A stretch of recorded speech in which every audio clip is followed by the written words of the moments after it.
stretched all over his chest. Excitable boy, they all said. Well, he's just an excitable boy. He took in the 4 a.m. show at the Clark. Excitable boy, they all said. And he bit the usherette's leg in the dark. Excitable boy, they all said. Well, he's just an excitable boy.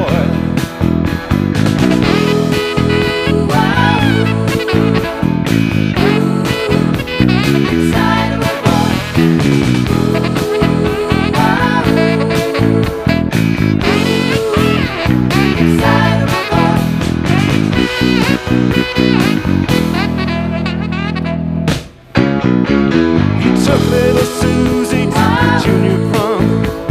Excitable boy, they all said. Excitable boy. And he raped her and killed her, then he took her home. Excitable boy, they all said. Excitable boy. Well, he's just an excitable boy. After 10 long years, they let him out of the home. Excitable boy, they all said. Excitable boy. And he dug up her grave, build a cage with her bones. Excitable boy, they all said. Excitable boy. Well, he's just an excitable boy.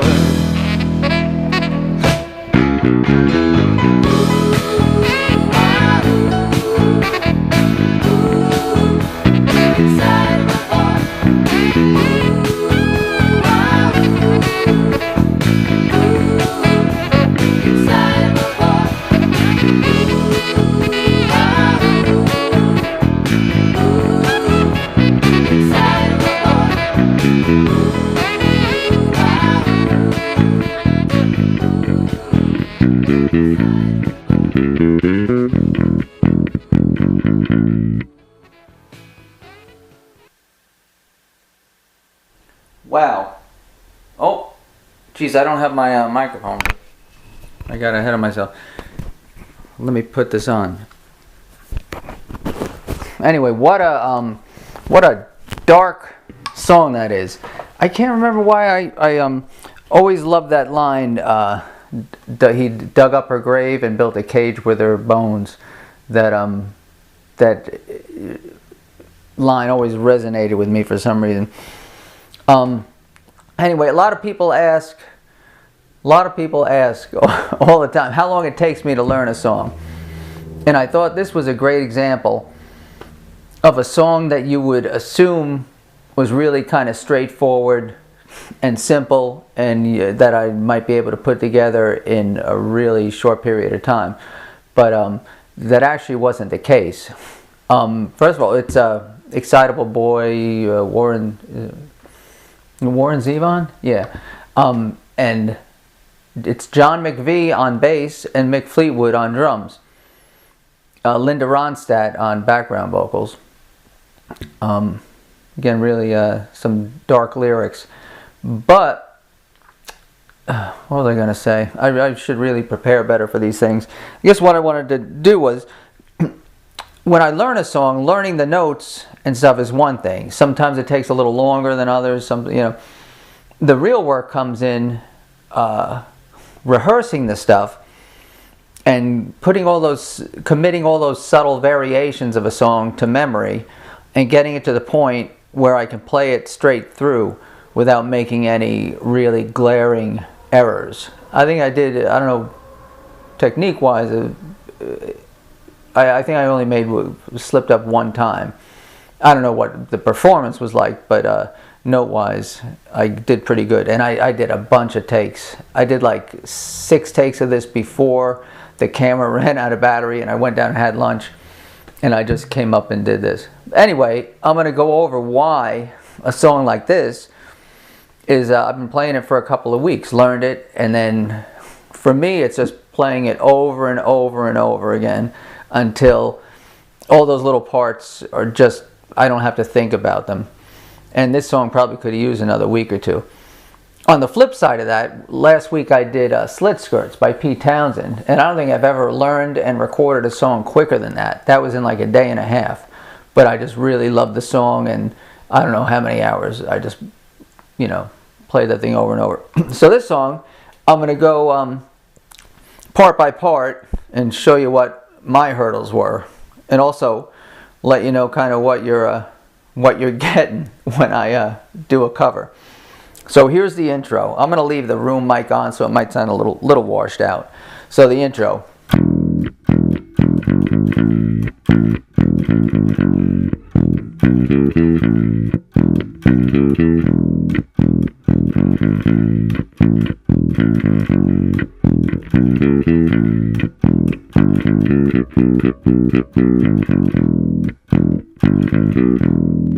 Very nice, very straightforward. There's, again, getting back to the simplicity of the song, there's only two parts to it. There's only a verse and a chorus, and they're all in the same area, so you would think it would be a breeze. So that was the intro. Here's the first verse. 2, 3, 4.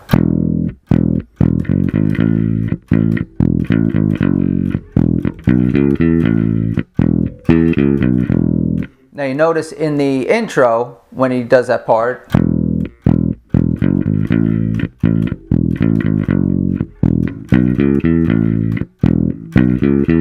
he goes back up. In the verse, he goes down. So again, first verse.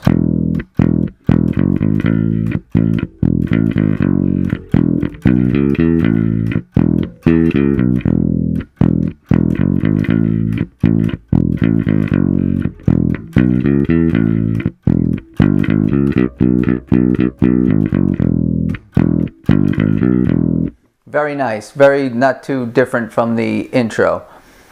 And if you just play it the same every time, it would be a lot easier. Also, kind of like the passing tones he's using to go from the E up to the D.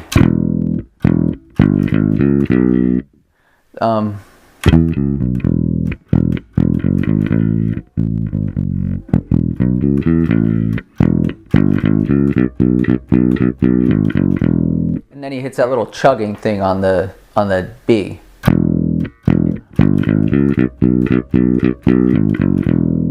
That's a technique probably everyone should learn. I wouldn't know how to explain it, but adds a lot of dimension to stuff. I don't know if that's the right word.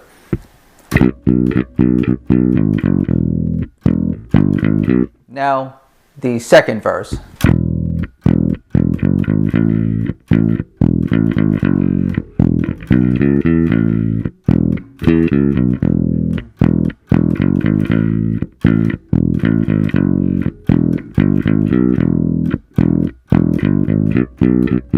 Now that, to me, sounds like it was a mistake that they just kind of left in the song. Again.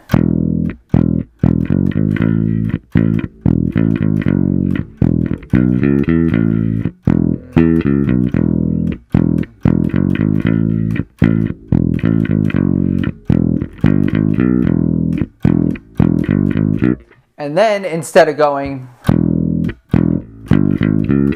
it goes.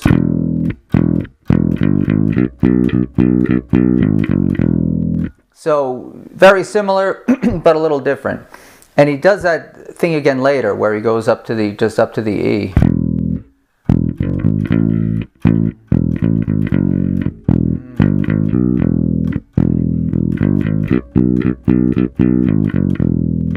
Third verse.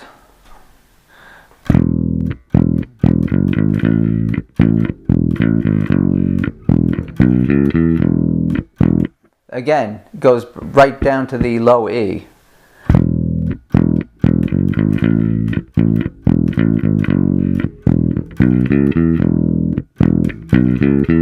And then back up instead of the.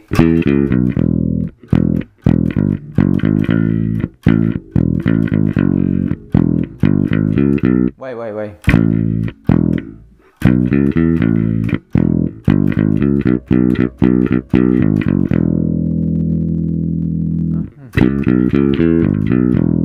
Now that part there, he kind of flams onto the. and then flams onto the, and then that's the sax solo. And the sax solo is, I believe, oh shit, there was something else in the third verse. There's another little thing. Third verse again.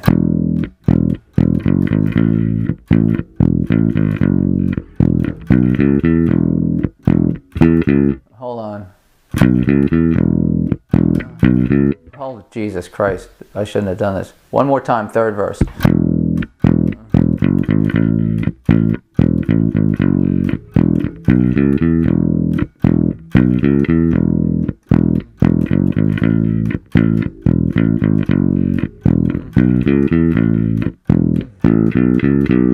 He changes those passing tones just at one time in the whole song.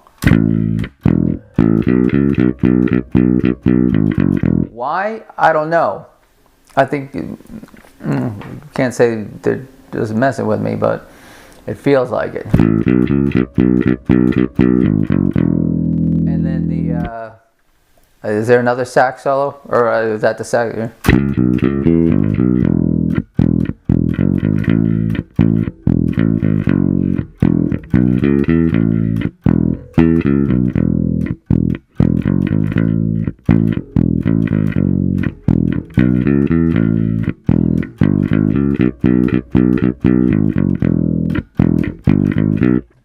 Last verse. Last verse is easy because it just kind of opens up.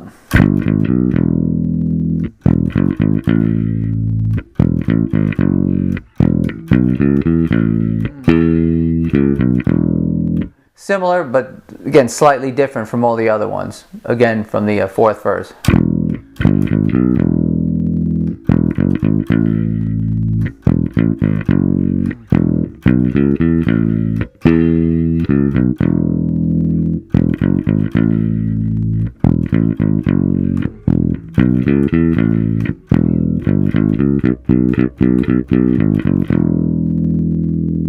Another sax solo.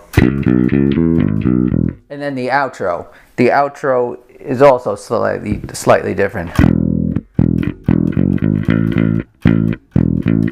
He hits like double hits on the on everything except the E note.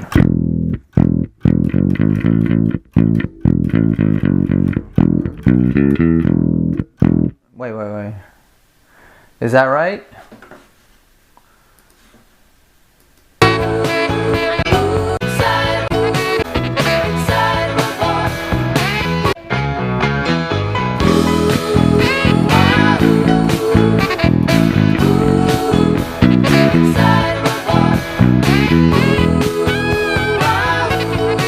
So last verse.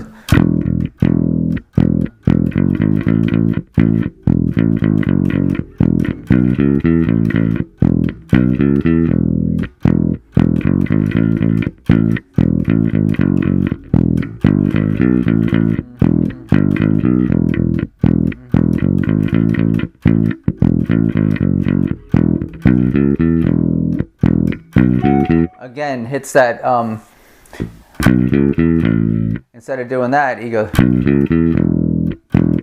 To me, it sounds like they were errors that they made that didn't sound so awful bad that they needed to do it over. I don't know. And then during the outro,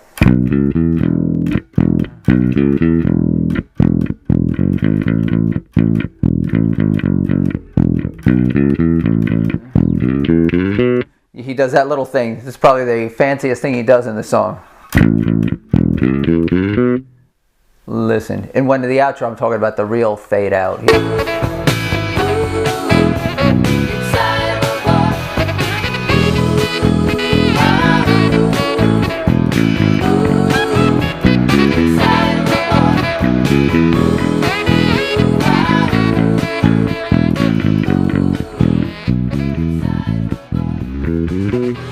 Listen.